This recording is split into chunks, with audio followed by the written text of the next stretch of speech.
రండి, కూర్చోండి. కూర్చోండి. కిషోర్, మీ వైఫ్ని తీసుకుని ఫస్ట్ టైం ఆఫీస్కి వచ్చావు. మరి ఆఫీస్ టూర్ లాంటిది ప్లాన్ చేసావా? ఊరుకో రమ్య, జస్ట్ మ్యామ్కి చూపిద్దామని తీసుకొచ్చాను.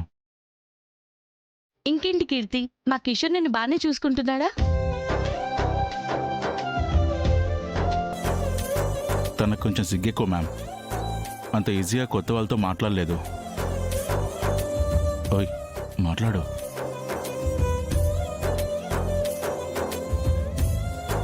Sorry ma'am. అయ్యో పర్లేదు, ఇప్పుడే పెళ్ళైంది కదా, మనలో కలవడానికి కొంచెం టైం పడుతుంది. ఆ, పార్టీ ఎప్పుడు ఎక్కడిస్తున్నావు కిషోర్? ఇంటికి లంచ్కి వచ్చానని మాత్రం చెప్పకండి సార్.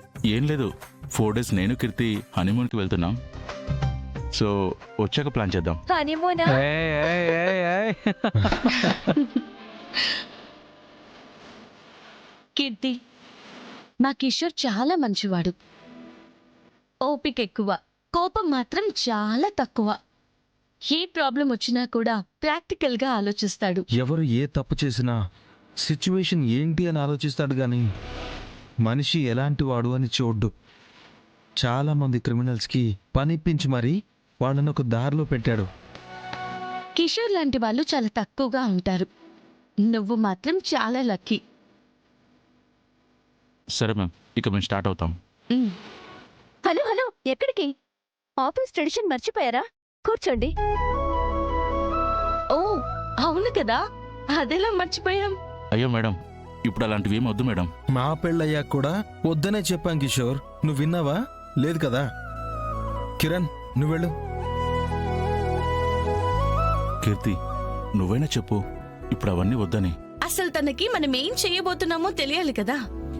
ఒకటే కూల్ డ్రింక్లో 2 స్టాల్ వేస్తారు, ఒకేసారి ఇద్దరం తాగాలి.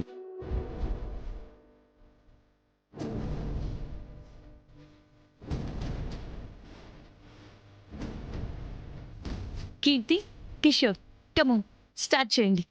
మళ్ళీ మీకు ఫ్లైట్కి టైం అవుతుంది కదా. తీసుకో కిషోర్.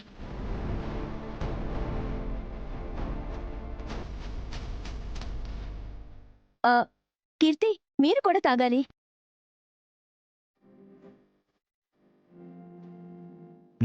తాగు. నేను కూల్ డ్రింక్స్ తాగను, అలవాట్లేదు.